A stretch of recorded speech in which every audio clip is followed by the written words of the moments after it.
السلام علیکم۔ مفتی سلیمان سابقہ اپنی ویڈیو میں شب برات کی فضیلت کے اوپر بیان کیے، اور یہ والی کلپ میں انشاءاللہ جہیز اور جہیز سے متعلق تمام سوالات کے جواب دیں گے، اور جہیز کے اوپر اپنا بیان اسلام میں کیا اس کا مقام ہے بتائیں گے انشاءاللہ۔ مفتی سلیمان۔ بسم اللہ الرحمن الرحیم، نحمدہ ونصلی ونسلم علی رسولہ الکریم، اما بعد۔ ویسے تو ہمیں سابقہ ویڈیو میں ہی اس بات پر روشنی ڈالنی تھی کہ ابھی جو حالیہ واقعہ ہندوستان میں ہوا ہے گجرات کے اندر، کافی لوگوں نے اپنے یوٹیوب پر اپنے بیانات بھی انہوں نے اپنے پوسٹ کیے ہیں اور اپلوڈ کیے ہیں۔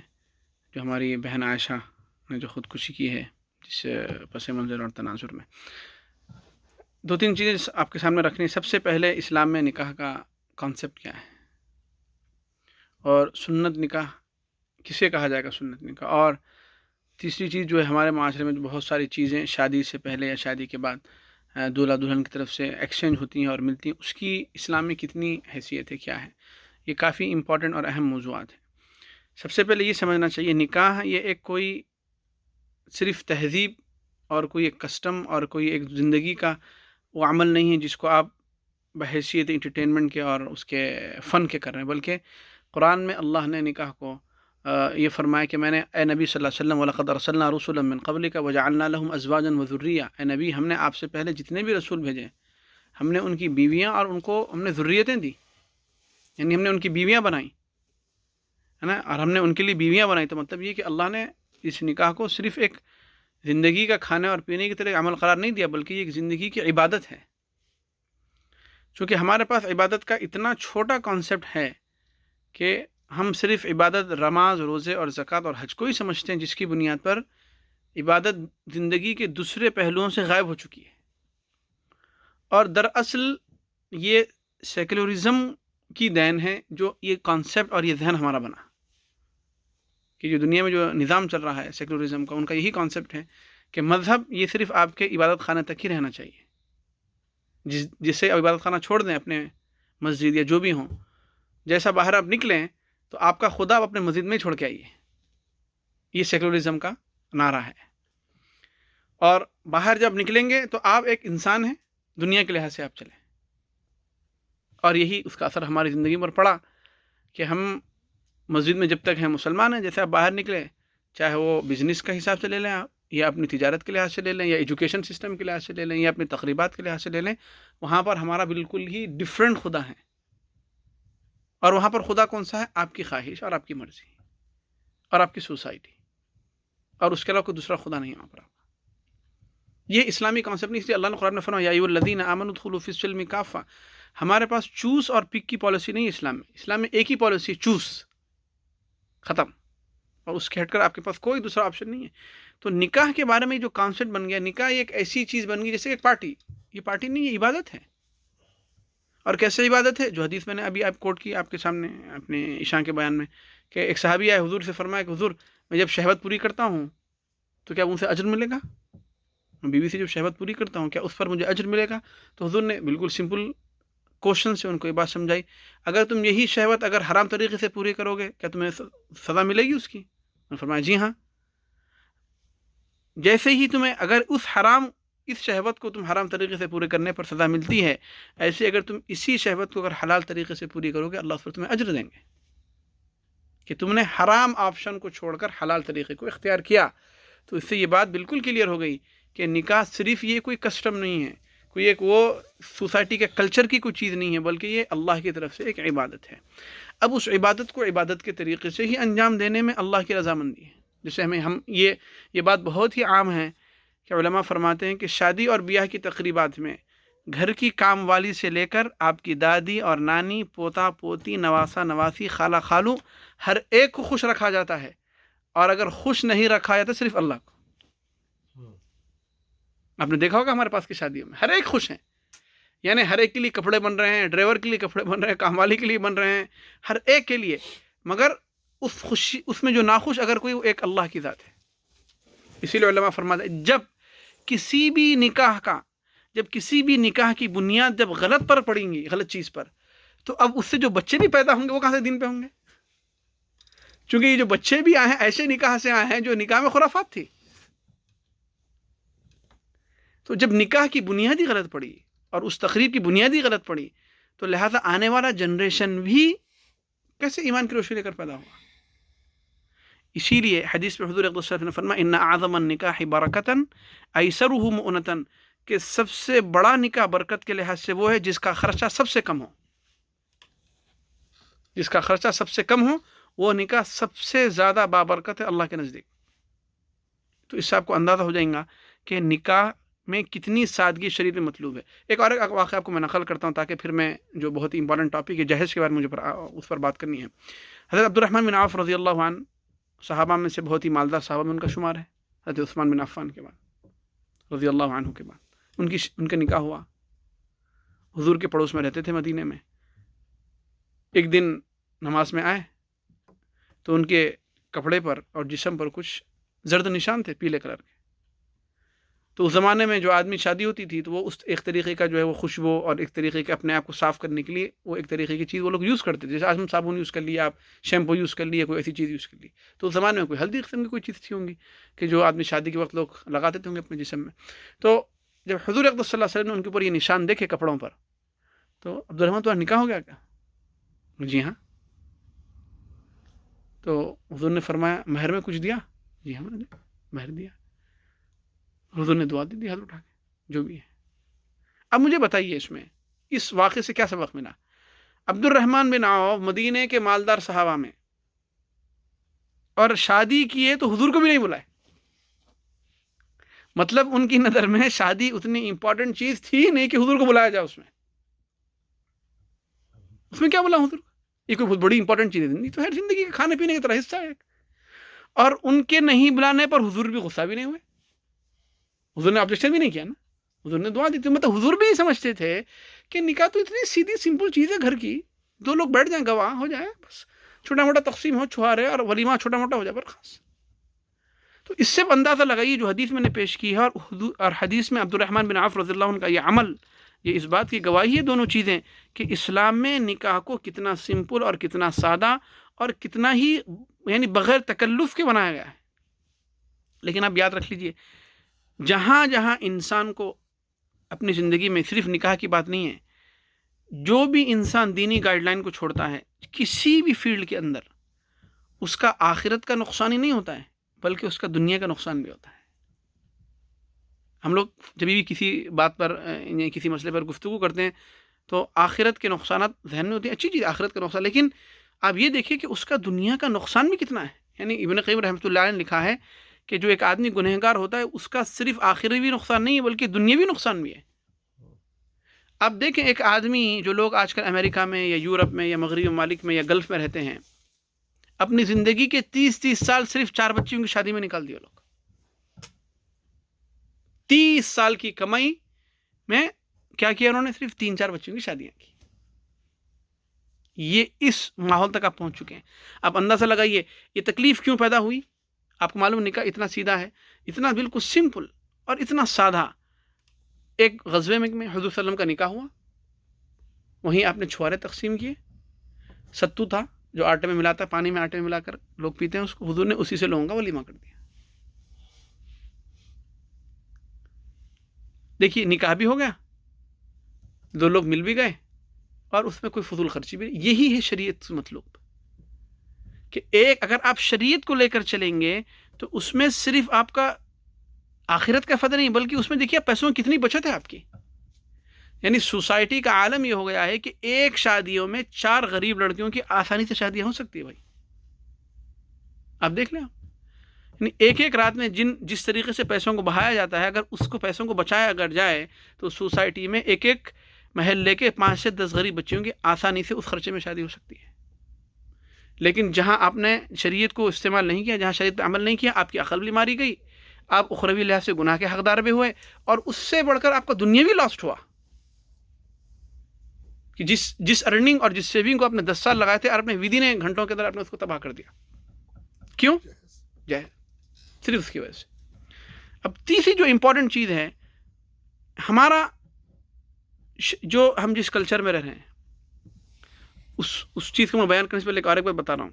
شریعت نے جس چیز کو امپورٹنٹ بنایا آپ اس کو اگنور کرتے ہیں، اور جس چیز کی کوئی ویلیو نہیں رکھی اس کو آپ بہت ہی اہمیت کے ساتھ اس کو پیش کرتے ہیں لوگوں کے سامنے. اسلامی نکاح کے اندر اگر ویلیو تو صرف 2 چیزوں کی ہے، یہ بیسک ہے نکاح کا. نمبر 1 مہر، نمبر 2 ولیمہ. بس. ایک صحابی بہت ہی غریب تھے، حضور کے پاس تشریف ہے، حضور نے فرمایا نکاح کرنا چاہتے. حضور نے فرمایا پہلا کوشچن حضور کا دیکھیے آپ، تمہارے پاس کچھ ہے مہر میں دینے کے لیے؟ یہ کچھ نہیں ہے. بس میں نے قرآن کی کچھ صورتیں یاد کی ہیں کہ یہی تمہارا مہر ہے، اور اپنی بیوی کو قرآن سکھاؤ. حضور کا سب سے پہلا کوشچن کیا تھا؟ کیا تم نے مہر میں تمہارے پاس دینے میں کچھ ہے؟ کیوں؟ مہر ایک ایسی چیز ہے جس کو قرآن میں اللہ نے منشن کیا ہے. یہ کوئی ایسی چیز نہیں جس کے حدیث میں، اس کا قرآن میں اس کا ذکر ہے، اللہ نے فرمایا ہے. نمبر 1. نمبر 2، حدیث میں حضور نے ولیمے پر لوگوں کو انکریج کیا ہے کہ ولیمہ کرو، چاہے بکری کے ایک دشت سے ہی کیوں نہ ہو، ایک پیر ہی اگر کاٹ کر اگر ولیمہ کرنا پڑے، خرید کر گوشت خرید کر، پھر بھی کرو ولیمہ. ولیمے کو اسکپ مت کرو کہ اللہ نے ولیمے میں برکت رکھی ہے، مطلوب ہے شریعت کے اندر اس ولیمہ. دونوں سے ہٹ کر تیسری کسی چیز کا تذکرہ ہمیں اسلامی نکاح میں نہیں ملتا ہے. دنیا کے کسی بھی کنارے پر کسی بھی کلچر میں اگر کوئی چیز ہو رہی ہے دونوں سے ہٹ کر، وہ ان کے اپنے کلچر کا انفلوئنس ہے، اس کا اسلام سے کوئی تعلق نہیں ہے. اب آئیے ہمارے پاس جہیز. جہیز کے ورڈ معنی پر غور کیجیے آپ، اس کے لفظی معنی. جب آپ کے گھر میں کسی کی میت ہوتی ہے تو آپ کیا لفظ استعمال کرتے ہیں؟ تجہیز و تکفین. تجہیز و تکفین. تجہیز تیاری کو بولتے ہیں. اب چونکہ ہم حیدرآباد میں ہیں تو حیدرآباد میں جو میت کو غسل دینے کے لیے جو سامان لایا جاتا ہے تجہیز میں، کتنے سامان لائے جاتے ہیں اس کے اندر بیری کا درخت، اور میں بھی نیم کا درخت، اور کیوڑا کا پانی، اور اس میں جو ہے اور ایک 2 چیز اس میں ہوتی ہیں، ہاں کافور. 3-4 چیزیں زیادہ نہیں ہوتی ہے. یہ کہتے ہیں یعنی میت تجہیز مطلب تیاری کرنا. تیاری میں 3-4 سامان ہوتے ہیں، بس کفن 4-5 سامان ہوتے ہیں. یہ جہیز کے ورڈ میں ہی یہ چیز چھپی ہوئی ہے کہ مختصر چیز، اور یہ ورڈ ہی خود نکلا ہے کہ اس چیز کو کہتے ہیں، یعنی اس سامان کو کہتے ہیں جو میت کی تدفین کے لیے اور میت کو غسل دینے کے لیے لایا جائے. جب اس ورڈ کے اندر یہ بات رکھی ہوئی ہے کہ مختصر، تو پھر آج کے دور میں یہ جو ہمارے پاس جو طریقہ رائج ہوا ہے ہندوستان میں، بہت ہی افسوس کی بات ہے کہ ایک جہیز کا جو کانسیپٹ جو شروع ہوا ہے، جو ایک خالص مشرکانہ، جاہلانہ، اور اس سے بڑھ کر اللہ کو ناراض کرنے کا ایک ذریعہ بن رہا ہے ہر شادی کے اندر. اب آپ مجھے بتائیے، حضور اقدس صلی اللہ علیہ وسلم نے 4 لڑکیوں کی شادیاں کی. پہلی لڑکی کو کوئی جہیز نہیں، دوسری کو کچھ نہیں، تیسری کو کچھ نہیں. حضرت علی رضی اللہ عنہ کو آپ نے دیا صرف. کیوں دیا؟ اس کا ریزن تھا 2. حضرت علی بچپن سے حضور کی تربیت میں، وہ حضور ان کے ایک طریقے سے باپ بن گئے تھے ابو طالب کے انتقال کے بعد. گویا کہ وہ حضور کے ایک قسم کے بیٹے تھے، وہ اتنا حضور سے ان کا تعلق تھا، یعنی حضور بچپن سے ان کی تربیت کر رہے تھے. حضور کو حضرت علی کا فائنانشل اسٹیٹس معلوم تھا، وہ اسٹیبل نہیں ہے. اور حضور کو حضرت عثمان کا فائنانشل اسٹیٹس معلوم تھا کہ ماشاءاللہ بزنس مین آدمی، اچھے ویل سیٹل، اور ان کا بزنس اچھا کافی ہے. تینوں سے جب تینوں لڑکیوں سے نکاح کیا تو آپ نے حضرت عثمان کو 1 درہم بھی نہیں دیا. جب حضرت علی سے بھی فاطمہ کا نکاح ہوا تو آپ نے جو بھی ضرورت کے سامان تھے حضرت علی کو دیے. مگر وہاں یہ دیکھیے حضرت علی کو دینے میں 2 حکمت. نمبر 1، حضرت علی کا اپنا معاشی، اپنا فائنینشیل اسٹیٹس اتنا اسٹرانگ نہیں تھا عثمان کی طرح. پھر دوسرے کہ حضرت علی حضور کے رشتہ دار تھے، بچپن سے تربیت یافتہ تھے، آپ کے گھر کا ایک حصہ تھے، تو ان کو دینا ایسے ہی جیسے بیٹے کو دینا ہے. اب جن لوگوں نے حضرت علی کے اس واقعے کو دلیل بنا کر معاشرے میں ایک طریقے کی بیماریاں جو پھیلائی گئی ہیں، اور خاص طور پہ اپنے کلچر کے اندر ہندوستان پاکستان میں، کہ حضور نے حضرت علی کو دیا تھا، تو ان کو یہ معلوم ہونا چاہیے وہاں دینے کے یہ 2 بڑے ریزن تھے. اس سے ہٹ کر مجھے اب کسی بھی صحابی یا صحابیات کا نکاح مجھے بتا دیں کہ جہاں پر باضابطہ بچے لڑکے کی طرف سے بچی کی فیملی کو باضابطہ ڈیمانڈ کیا جاتا تھا اور مانگا جاتا. مجھے بتا دیں تاریخ اسلامی تاریخ میں کوئی اگر واقعہ صحابہ کی زندگی سے ثابت ہے سوائے اس انسیڈنٹ کو چھوڑ کر. دیکھیے شریعت نے جہاں رسپانسبل بنایا آپ کو نکاح اور ولیمہ, وہاں تو آپ ڈنڈی مارتے ہیں. سوری, مہر اور ولیمہ. مہر وہ بھی معاف کرا لیتے بعد میں لوگ بیوی سے, اور اکثریت میں مہر مؤجل ہوتا ہے بعد میں دینے والا, حالانکہ مہر وقت پر دینا زیادہ افضل ہے. جو چیز شریعت نے کی اس کو آپ ڈنڈی مار دیے, اور جس چیز کو شریعت کا اس میں نام و نشان نہیں ہے کتاب النکاح نکاح کے چیپٹر میں, اس چیز کو آپ نے فرض عین بنا لیا. تو آپ کو یہ بات سمجھ میں آنی چاہیے یہ دراصل کوئی اسلامی چیز نہیں ہے, یہ غیروں سے ہماری زندگیوں میں آئی ہے یہ چیز. اور یہ بات یاد رکھ لی سب سے بڑھ کر کہ حدیث میں جو حضور اقدس صلی اللہ علیہ وسلم کی جو سنت مبارکہ تھی اور آپ نے جس طریقے سے جو عمل پیش کیا, یہی پوری امت کے لیے رہتی دنیا تک اسوہ حسنہ ہے. اب یہ جو جہیز کا جو کانسیپٹ ہوا, جیسے میں نے آپ کو بتایا اس کے لفظی معنی کیا تھے, پھر اس میں کتنی چیزیں ایڈ ہوئیں. آخری جو بات نقل کرنی ہے, اب یہ جو جہیز کی جو لعنت ہے, اس میں کس کا سب سے بڑا ہاتھ ہے اس بیماری کو پھیلانے میں؟ مجھے ایک سوال پوچھنے دیجیے. اگر آپ نماز پڑھتے ہیں, آپ کی نماز میں اگر خرابی ہوگی, بیٹے کی نماز میں اگر خرابی ہوگی, تو بیٹا باپ سے یہ نہیں کہ ابا آپ پڑھ لیں نماز چونکہ آپ میرے ابا ہیں. باپ بیٹے سے یہ نہیں کہہ سکتا بیٹے میں بوڑھا ہو چکا تم میری طرف سے نماز پڑھ لو. ایسا نہیں ہے اسلام کے اندر. آپ کی نماز آپ کی نماز, آپ کی باپ کی نماز باپ کی نماز, بیٹے کی نماز بیٹے کی نماز. ایسے ہی جہیز جب بات نکاح کی آتی ہے, بچہ صاحب شعور ہے, بالغ ہے, عقل مند ہے, جاب کرنے والا ہے, تو اس کی شادی میں اس سے زیادہ اس کی والدین کی اتھارٹی کیوں ہے؟ یہ بچہ 10,000 مائل جا کر اپنی زندگی جب سروائیو کر سکتا ہے امریکہ یا یورپ اور کہیں بھی جا کر, تو یہ بچہ جب نکاح کرنے آتا ہے تو غلام کیوں بن گیا پھر وہاں پر؟ بھائی میری شادی ہے میرے ابا کریں گے, میری شادی ہے میری اماں کریں گی. میرے اس جملے کا یہ مطلب نہیں کہ والدین کے خلاف بغاوت کے خلاف ابھار, نہیں, بالکل نہیں. والدین ہی کی اطاعت اور ان کی فرما برداری کرتے ہوئے شادی کو انجام دینا چاہیے. لیکن میں والدین سے ہی کہنا چاہ رہا ہوں کہ کسی بھی نکاح کے اندر آپ دیکھیں, حضرت جابر بن عبداللہ رضی اللہ عنہ نے اپنی بیٹی کی شادی کرائی تھی, حضور نے توڑان لگائی وہ شادی کہ جابر تم اپنی بیٹی کو فورس نہیں کر سکتے نکاح کے لیے. شریعت ہماری اتنی پسندیدہ ہے, ہماری شریعت اتنی اچھی ہے کہ اس نے اتنا فریڈم دیا ہے. نکاح 25 سال کے بچے کا ہو رہا ہے اور بچہ ایسے جیسے روبوٹ, اس کو کچھ پتا نہیں ہے ماں جہیز میں کتنا مطالبہ کر رہی ہے, باپ کیا کیا خرافات کر رہا ہے, کتنے جوڑے کی اس کو کیا نہیں, بڑوں کا مسئلہ ہے وہی. نہیں, قیامت میں ایک کا گناہ ہے پر نہیں ڈالا جائیں گے. قیامت میں آپ کا نکاح تھا لمحے آپ سے پوچھیں گے, تو صاحب شعور تھا, تو عقل مند تھا, ہے نا, نکاح تیرا تھا, تو تیرے نکاح میں یہ چیزیں کیوں ہوئی؟ نہیں ابا کر رہے تھے نکاح تو کر رہا تھا. موجودہ دور میں جہیز کی لعنت کے پھیلنے میں سب بچوں سے زیادہ والدین کا کردار ہے, کہ جن والدین نے اتنا ڈومینیشن کیا اپنے بچوں کو, ان کو یہ بات بتائی گئی ہے کہ تم ایک قدم اور اپنے آنکھ کی پلک بھی نہیں جھپک سکتے جب تک ہم کچھ نہ کریں. اس کو اطاعت نہیں بولتے شریعت میں. شریعت نے والدین کی اطاعت اس کو بولتے ہیں کہ ایسی اطاعت جائز ہے جس میں اللہ کی نافرمانی نہ ہو. مخلوق میں کسی کی اطاعت جائز نہیں ہے اگر اس اطاعت میں اللہ کی نافرمانی ہو رہی ہے. شریعت نے آپ کو اتنا رسپانسبل نہیں بنا کسی کی اطاعت کا کہ آپ بلائنڈلی کسی کی اطاعت کریں اور اللہ کی اطاعت کی کوئی پرواہ نہ کرے. سب سے پہلے اس جہیز کی لعنت کو تبھی ختم کیا جا سکتا ہے جبکہ والدین کو یہ انڈرسٹینڈنگ آ جائے کہ اس بچے کا نکاح ہے, ہم اس بچے کی نکاح کو اس کی حساب سے اگر وہ سنت کے مطابق کر رہا ہے ہم اس کے سپورٹ کریں گے, ہمارا اس کا کوئی انٹرفیئر نہیں ہے. ہاں ہم اپنا اوپینین ضرور دیں گے اس میں. تو لہذا یہ ایک بات ہے. پھر دوسرا ہے جو آخری جو بات مجھے پوچھنی ہے, جو آخری جب مجھے بات جو مینشن کرنی ہے, اگرچہ ویڈیو بہت لانگ ہو گئی ہے لیکن یہ بہت امپورٹنٹ بات ہے. آخری ہمارے مولانا فرماتے تھے کہ یہ جہیز کی لعنت صرف اس کا ایک ہی ریزن ہے, اس کو آپ ختم کر سکتے ہیں یا اس کو کم سے کم کر سکتے ہیں, کہ نوجوان بچوں کو آگے آنا پڑے گا. کہ جس کی شادی ہو رہی ہے وہ کھڑا ہو گھر میں اور بولے میری شادی ہے, میں اپنے اور اسلامک لحاظ سے کروں گا. یہ اسی طریقے سے آپ جہیز کی لعنت کو آپ ختم کر سکتے. اللہ سبحانہ و تعالیٰ جو ہے کہنے سننے عمل کرنے کے توفیق عطا فرمائیے. پہلا سوال ہمارے فیضی بھائی سے لیتے ہیں. فیضی بھائی بولیے. جہیز کے بارے میں یہ جو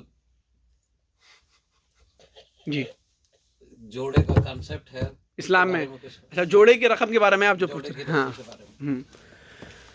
دیکھیے یہ بھی دراصل جہیز کا ہی ایک حصہ ہے آج کل، یہ کوئی الگ چیز نہیں ہے. جیسا کہ میں نے ابھی کہا کہ جہیز کی جو لعنت ہے ایسی جوڑے کی بھی لعنت ہے. یہ بھی ہندوانہ رسم ہے. مہر کو شریعت نے دولہے کو رسپانسبل بنا کے مہر دے، لیکن یہ جو جوڑے کی جو رقم آئی ہے دراصل آپ کو بتاتا ہوں اس کا کانسیپٹ کیا ہے. جوڑے کی رقم دراصل باپ، لڑکی کا باپ بچے کو پیسے کی رشوت دے کر یہ کہتا ہے میری بچی کو لے لو. یہ مطلب ہے جوڑے کی رقم کا. یعنی جو بچی کا جو باپ ہے، بچی دکھنے میں اتنی اچھی نہیں ہوگی یا اتنی اچھی فیملی کی نہیں ہوگی، دکھنے میں اتنا اپیئرنس اتنا اچھا خاص نہیں ہوگا، تو باپ کے لیے بوجھ ہے وہ. دولہا خرید رہا ہے. ہاں، تو اب دولہا پہلے باپ کیا کرتا، اس کو رشوت دیتا 1 لاکھ کی 2 لاکھ کی. وہ رشوت انہیں لے لیتا، جس کو ہم جوڑے کی رقم بولتے ہیں. پھر وہ رشوت لینے کے بعد جب انہیں ٹھنڈا پڑ جاتا تب جا کے اس کی بچی کو قبول کر لیتا. تو یہ کانسیپٹ ہے کہ میری بچی اس لائق نہیں کہ تم نکاح کرو، میں تمہیں رشوت دینا، تم اسے قبول کر لو. اب مجھے بتائیے کہ یہ کتنی بڑی لعنت ہے اس آدمی کے لیے، کہ گویا کہ آپ کیا سمجھتے ہیں رشوت وہی ہے کہ جو آپ کسی آفیسر کو جا کے دیں، یہ بھی ایک رشوت ہے. اب اس میں میری نظر میں باپ کی کوئی غلطی نہیں، کہ باپ اتنا مجبور ہے، وہ بیٹی کو گھر پہ دیکھنا نہیں چاہ رہا ہو. مگر سوچنے کی بات ہے اس آدمی کے لیے شریعت میں سود کو اس لیے حرام کیا گیا کہ سود بغیر کسی محنت کے آتا ہے. آپ کو معلوم ہے سود کے حرام ہونے کی بہت ساری وجوہات ہیں. میجر جو وجہ ہے اس کی، جو سب سے بنیادی وجوہات میں سے، کہ سود اس لیے حرام کیا گیا کہ انسان کو بغیر ایفرٹ کے پیسے مل رہے ہیں. اسلام میں نہیں، ایفرٹ کے ساتھ پیسے ہونے چاہیے. جوڑے کی رقم بھی ایک طریقے کا سود ہے. وہ کہ وہ کس بنیاد پر لے رہا ہے پیسے، وہ کس بنیاد پر بغیر ایفرٹ کے پیسے مل رہے ہیں، وہ سود ہے. وہ تو وہ سود لینے والا بھی ہے، وہ رشوت لینے والا بھی ہے، وہ بدعت کرنے والا بھی ہے، وہ کلچر کو، غلط ہندوانہ کلچر کو پرموٹ، ایک ہی وقت میں وہ کتنے گناہ کو کر رہا ہے.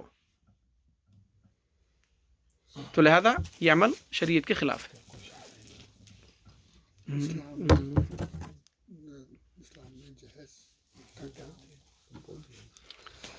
الطاف بھائی کا سوال یہ ہے کہ اسلام میں جو شادی میں جو رسومات ہے وہ کس حد تک قابل قبول ہے اور کہاں تک ہم اس کو اپنا سکتے ہیں؟